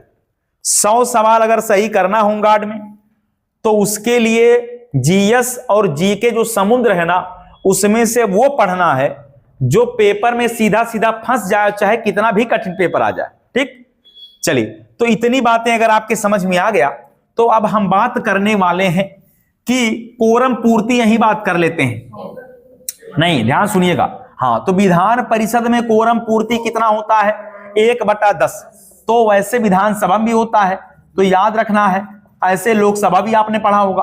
तो विधान परिषद में कोरम पूर्ति, या इसी को कहते हैं गण पूर्ति, गण पूर्ति हेतु, हाँ 1/10 सदस्यों का होना क्या है भाई, का होना अनिवार्य है, होना अनिवार्य है। ठीक है भाई। तो कम से कम 1/10 सदस्य रहेंगे तो कार्यवाही उस दिन की चलेगी। 1/10 सदस्य रहेंगे तो कार्यवाही चलेगी। न्यूनतम कम से कम 10 सदस्य होने चाहिए। न्यूनतम कोरम पूर्ति के लिए न्यूनतम कितना होना चाहिए, कोरम पूर्ति के लिए अगर पूछा जाए न्यूनतम सदस्यों की संख्या कितना होना चाहिए भाई, तो 10 होना चाहिए।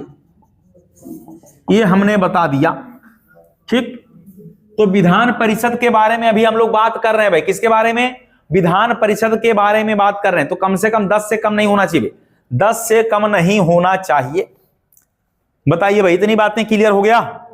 अब यहां से सवाल कैसा भी वो पूछेगा, वो आपका उत्तर गलत नहीं होगा अगर आपने अच्छे से इसको पढ़ लिया तो। और आपको पता है कि जो आप पढ़ रहे हैं, यहां से आपके पेपर में कम से कम 10 सवाल आने की संभावना है। कितना सवाल, 10 सवाल। ठीक है भाई। तो होमगार्ड में कम से कम 10 सवाल पूछेगा यहां से, और 10 सवाल में आपको 10 सही करना है। अगर होमगार्ड बनना है तो 10 में 10 को क्या करना पड़ेगा भाई, सही करना पड़ेगा। गलती यहां से एक भी नहीं होना चाहिए, क्योंकि स्कोर आपको लाना है कम से कम 100 में 80 प्लस, और टारगेट लेके चलना है 100 में 90 का। वैसे सिद्धार्थनगर में 75 नंबर पर भी होमगार्ड बन जाएंगे, ठीक है भाई। महिलाएं 70 नंबर पे होमगार्ड बन जाएंगे यहां सिद्धार्थनगर में, लेकिन टारगेट बड़ा रखेंगे तो वो ठीक है भाई। इसीलिए बाजार जाना है तो पैसा थोड़ा सा बढ़ा के लेके जाना है, क्योंकि वहां बाजार में आपको पता ही है विभिन्न प्रकार के वस्तु हैं, मन में आगे कुछ और खरीदना है तो चाट खाने के पैसे खत्म हो जाएगा, क्योंकि आपने उसको काउंट नहीं किया था। ऐसे ही होमगार्ड वाले में आपको थोड़ा सा बढ़ा के हिस्सा लेके चलना है। चाहिए 17 सिद्धार्थनगर 419 के लिए, लेकिन अगर आप 90 का टारगेट लेके चलेंगे तब भी आप जो है 85 तक 5 इधर उधर हो जाएगा भाई, कोई समस्या नहीं, ठीक। तो अब हम बात कर लें विधानसभा पर। चलिए विधानसभा पर बात करने वाले हैं। आर्टिकल 170, हाँ अनुच्छेद 170 लिखिएगा, तो अनुच्छेद 170 लिखिएगा, विधानसभा पर बात करेंगे भाई। 170 कहता है इसके गठन की बात, किसके, विधानसभा। तो 170 में विधानसभा का गठन है।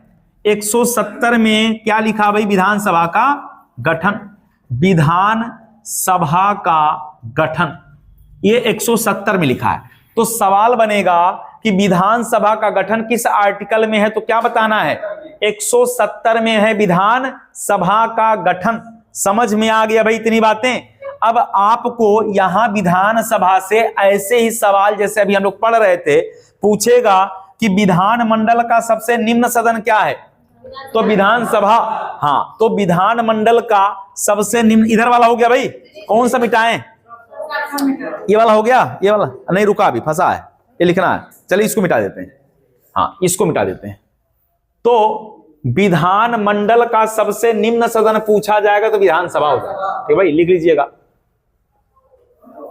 और उच्च सदन हमने बता ही दिया विधान परिषद, तो दोनों बात सेम टू सेम है, ठीक है भाई। चलिए, तो विधानसभा का जो कार्यकाल है वो कितना होता है, विधानसभा का कार्यकाल कितना, पहले विधानसभा की सदस्यता बनने के लिए, सदस्यता के लिए न्यूनतम आयु, हाँ के लिए, हाँ तो विधान सभा की सदस्यता के लिए न्यूनतम आयु कितना, 25 साल। हाँ, न्यूनतम आयु सीमा कितना होना चाहिए, 25 वर्ष होना चाहिए। और विधानसभा के सदस्यों का कार्यकाल, हाँ सदस्यों का कार्यकाल 5 वर्ष, 5 साल होता है। विधायक बनेंगे कै साल तक, 5 साल तक। तो विधायक का कार्यकाल कितना रहेगा, 5 साल रहेगा, ठीक है भाई। और विधायक बनने के लिए एज कितना चाहिए, तो 25 साल होना चाहिए, ठीक, क्या होना चाहिए, 25 साल, समझ में आया। और एक बार बन गए तो कार्यकाल कितना रहेगा, 5।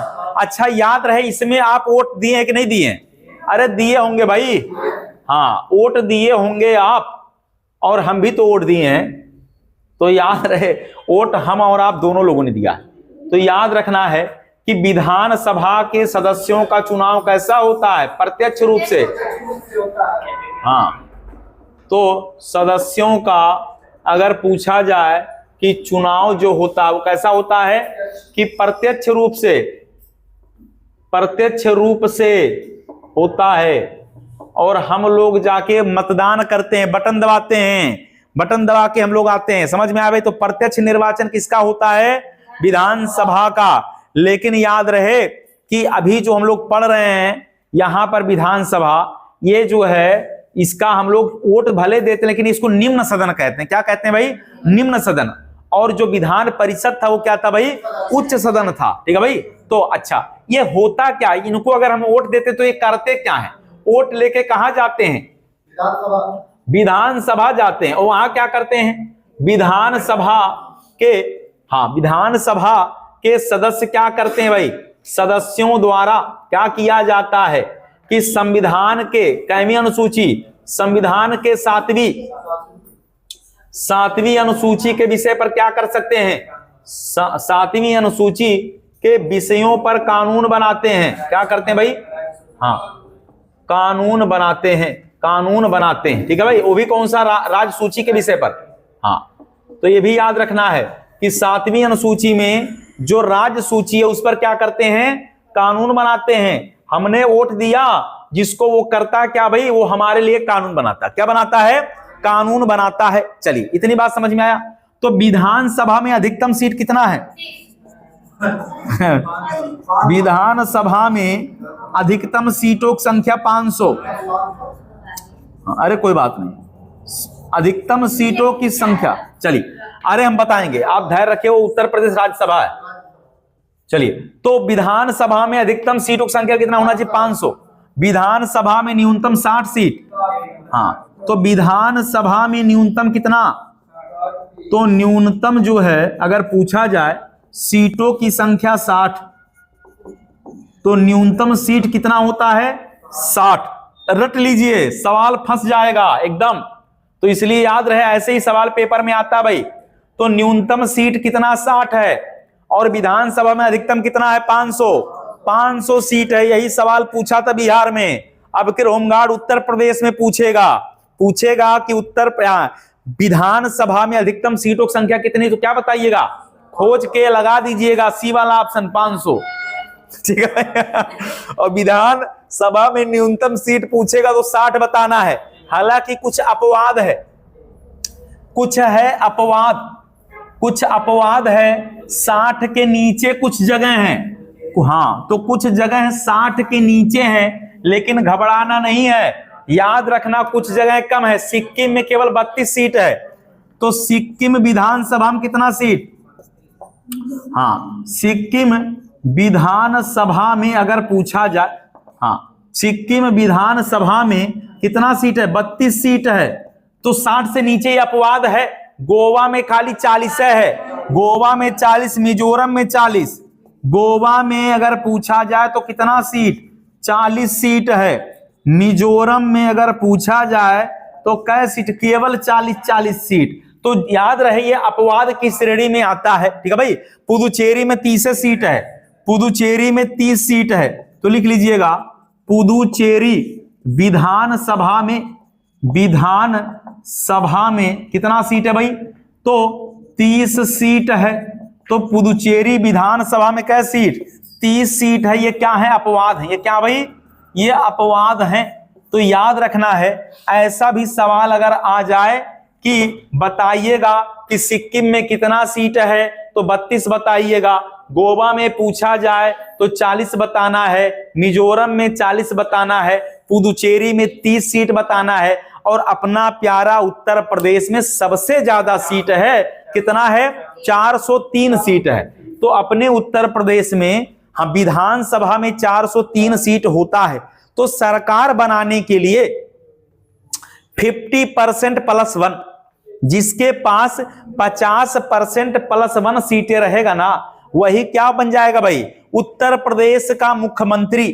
तो हाँ, लेकिन अगर कम भी है तो क्या करना पड़ेगा? उधार लेना पड़ेगा, गठबंधन करना पड़ेगा। समझ में आया भाई? तो गठबंधन करना पड़ेगा। तो पूर्ण बहुमत के लिए 50% प्लस कितना? 1 सीट होना आवश्यक है। ठीक है भाई। तो ये हमने आपको बता दिया विधानसभा। ठीक है भाई। चलिए, तो मिजोरम में लिखिएगा कितना सीट है भाई? 40। मिजोरम में 40। ये अपवाद ये क्या है? ये अपवाद की श्रेणी में आते हैं। कहां आते हैं? अपवाद की श्रेणी में। तो विधान सभा को कहा जाता है निम्न सदन, और विधान परिषद को क्या कहा जाएगा? उच्च सदन। विधान सभा को अस्थायी सदन भी कहा जाता है। ये राज्यों का अस्थायी है। ये भंग भी हो सकता है। अगर किसी को पूर्ण बहुमत ना मिले ना, तो याद रहे यहां पर क्या हो सकता है? कोई गठबंधन की सरकार भी ना बने ना, तो यहां पर राष्ट्रपति शासन लग जाएगा। क्या लग जाएगा भाई? राष्ट्रपति शासन भी लग सकता है। इतनी बातें क्लियर हो गया। चलिए, अब एक कदम आगे बढ़ते हैं और फिर जो है और भी नए सवालों पर बात करते हैं। पहले इतनी बातें क्लियर करिए भाई, यहां से इतनी बातें क्लियर करिए।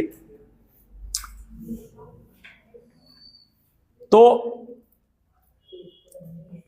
होमगार्ड के लिए सिद्धार्थ नगर में जो है, जो अभी आप पढ़ रहे हैं, इससे बेहतर क्लास आपको नहीं मिल सकता। ये गारंटी है भाई, ये पूरी गारंटी है, ऐसा तो आपको नहीं मिल सकता।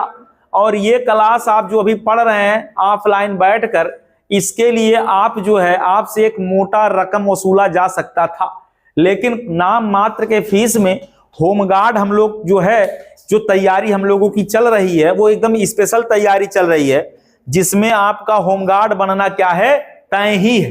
होमगार्ड बनना, यदि आपने सारे सवालों को अच्छे से आत्मसात कर लिया तो सवाल इससे बाहर नहीं जाएगा, इसकी गारंटी हम ले रहे हैं भाई। तो याद रहे, ऐसे ही सवाल पेपर में आने वाला है।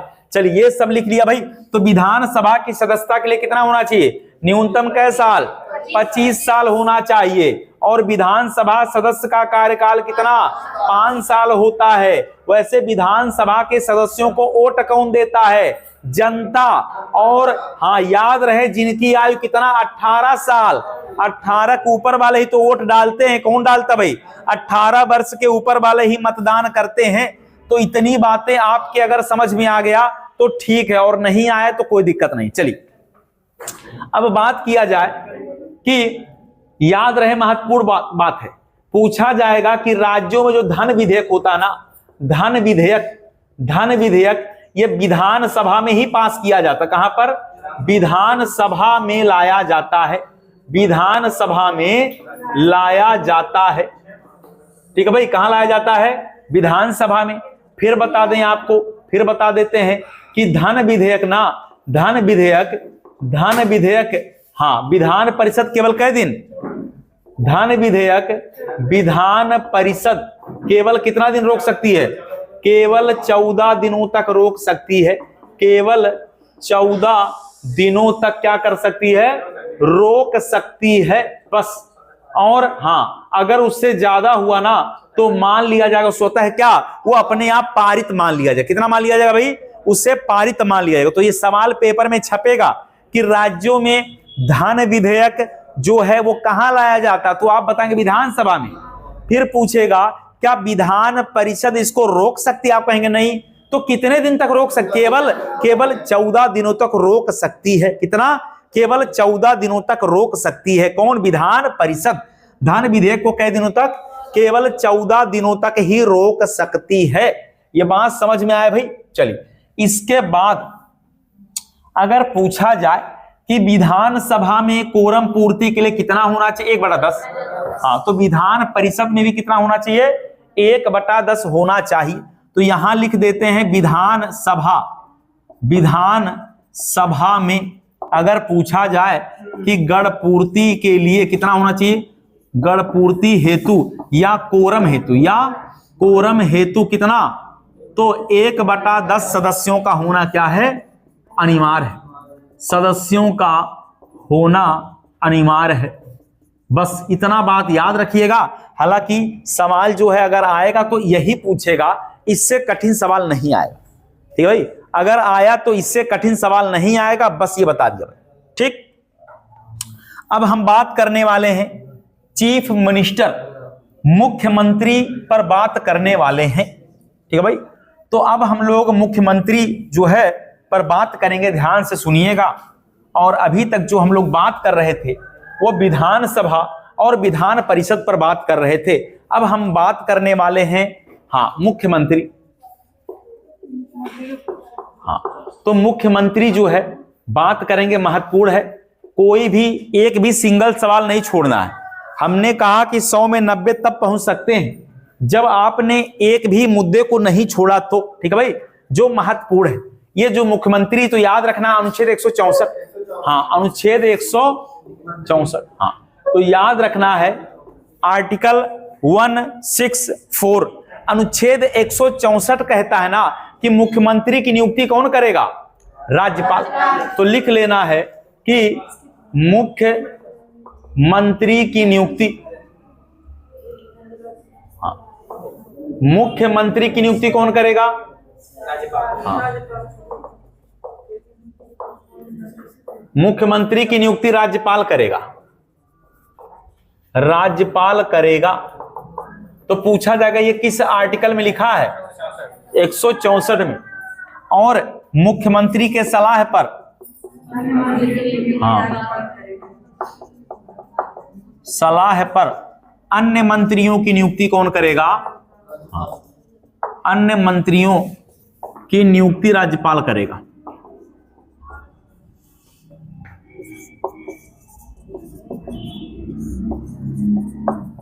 तो ये हो गया भाई, ये महत्वपूर्ण मुद्दा आर्टिकल 164 164 याद रखिए, ठीक है भाई, महत्वपूर्ण पॉइंट है। चलिए, अच्छा कभी ऐसा हो जाए कि अगर विधानसभा में क्या ना हो, पूर्ण बहुमत ना हो, अगर विधानसभा में किसी पार्टी को पूर्ण बहुमत ना मिले तो राज्यपाल के पास पावर है कि वह अपने विवेक से जिस पार्टी को सबसे ज्यादा सीट मिला है उसको मुख्यमंत्री के लिए आमंत्रित कर सकता है, ठीक है भाई। और क्या कहेगा? कहेगा हाँ, मुख्यमंत्री नियुक्त कर देगा और कहेगा कि आपको क्या करना, विश्वास प्रस्ताव लाना है, ठीक है भाई। हाँ, तो ये बात आपको जान लेना है, ये कोई लिखने वाली बात नहीं है। अगर किसी को स्पष्ट बहुमत, पूर्ण बहुमत ना मिला हो तो राज्यपाल क्या कर सकता है? राज्यपाल किसी बड़े, जिसको ज्यादा सीट मिला है, उसको बुला के और मुख्यमंत्री के लिए क्या करेगा, यहां पर हाँ नियुक्त कर देगा और कहेगा कि आपको क्या करना है, अब बहुमत सिद्ध करना है। ऐसा हो जाएगा, मतलब गठबंधन की सरकार हो जाएगी। क्या हो जाएगी? गठबंधन की सरकार हो जाएगी। चलिए, तो मुख्यमंत्री को शपथ कौन दिलाता है? मुख्यमंत्री को शपथ अगर पूछा जाए तो कौन दिलाता भाई? राज्यपाल दिलाता है। हाँ, तो जो राज्यों के गवर्नर होते हैं वही दिलाते हैं, राज्यों के गवर्नर ही क्या करते हैं, शपथ दिलाते हैं, ठीक है भाई। तो मुख्यमंत्री को शपथ कौन दिलाता है?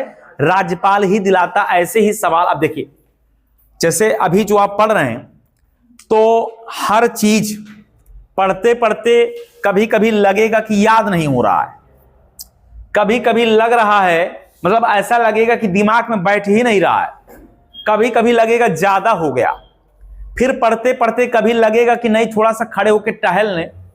इस तरह की चीजें आएंगी, और जब ऐसी चीजें आती हैं तो उससे भागना नहीं है, ऊबना नहीं है, घबराना नहीं है, क्योंकि एक कठिन जो है अभी जो चल रहा है, इस सफर को कहते हैं कठिन सफर।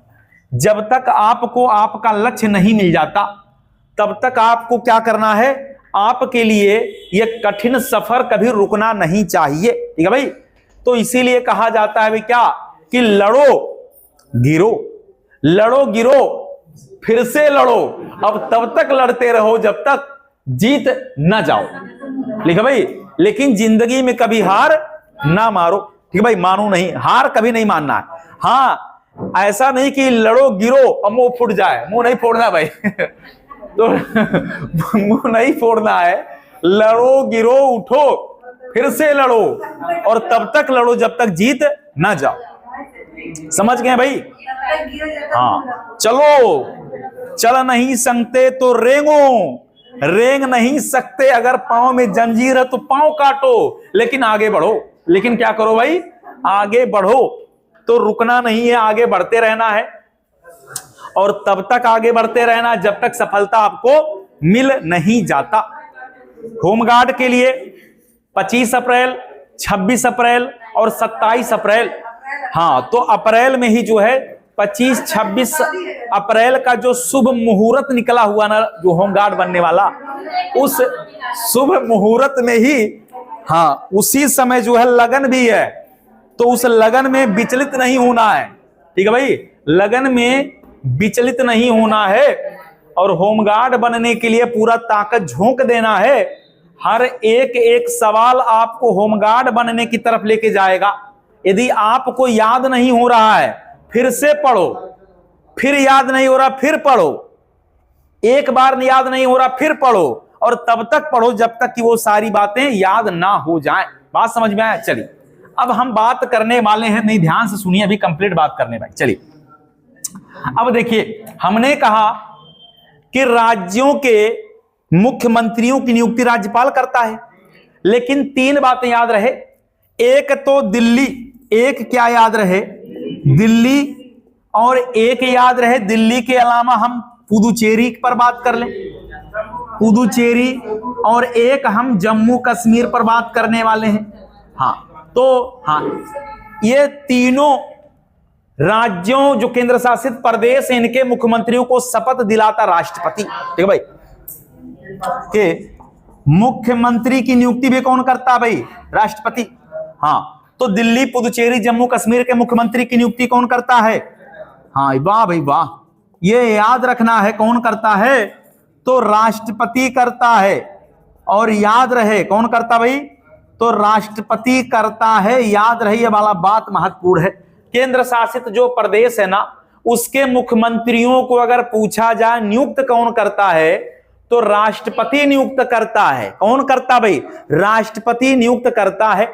और ये सभी जो मुख्यमंत्री है ना, ये राष्ट्रपति के प्रति उत्तरदायी होते हैं। तो याद रखना है कि हाँ, तीनों केंद्र शासित प्रदेशों के तीनों केंद्र शासित, तो तीनों केंद्र शासित प्रदेशों के जो मुख्यमंत्री है ना, मुख्यमंत्री ये क्या होते हैं भाई?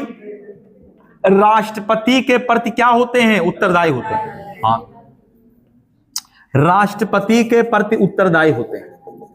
राष्ट्रपति के प्रति उत्तरदायी होते हैं, उत्तरदायी होते हैं। ठीक, ये बात हो गया भाई, ये वाला बात याद रखना है।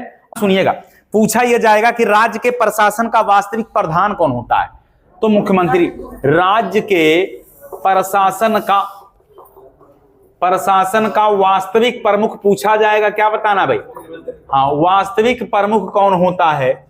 तो बताना है मुख्यमंत्री।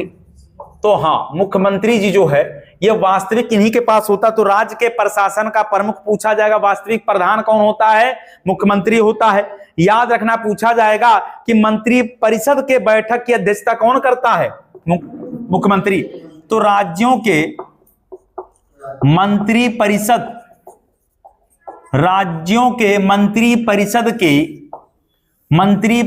के बैठक की अध्यक्षता अगर पूछा जाए, अध्यक्षता कौन करता है? हाँ, तो मुख्यमंत्री जी करते हैं। हाँ, तो याद रखना है कि मुख्यमंत्री, इसका उत्तर भी क्या बताना है? मुख्यमंत्री बताना है। बात समझ में आ गया भाई? महत्वपूर्ण पॉइंट है। और याद रखना, किसी भी मंत्री को अगर त्याग पत्र देना है ना, तो किसके कहने पर? तो याद रखिएगा कि हाँ, मुख्यमंत्री के कहने पर त्याग पत्र देगा। मुख्यमंत्री चाहेंगे तो क्या कर देंगे मुख्यमंत्री जी? फेर बदल कर सकते हैं। क्या कर सकते? विभागों में, मंत्रियों के विभागों में फेर बदल कौन करता है? मुख्यमंत्री।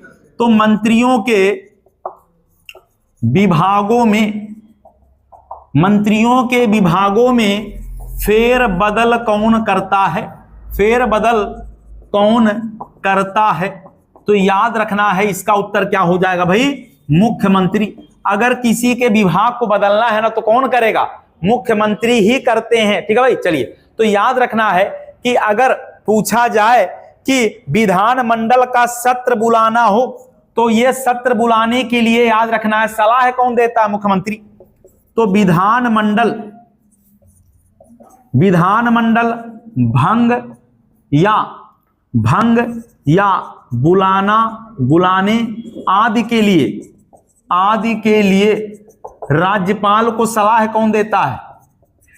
राज्यपाल को सलाह। हाँ, तो पूछा गया कौन देता है? सलाह कौन देता है? तो उत्तर क्या हो जाएगा भाई? मुख्यमंत्री। हाँ, तो सलाह जो है मुख्यमंत्री ही देते हैं राज्यपाल को कि इस मंत्री को हटा दीजिए, ये बैठक बुला लीजिए, ऐसा कर लीजिए, वैसा कर, सब। ठीक है भाई, इतनी बातें समझ में आया भाई? चलिए, तो आज का जो है एपिसोड यहीं हो गया समाप्त।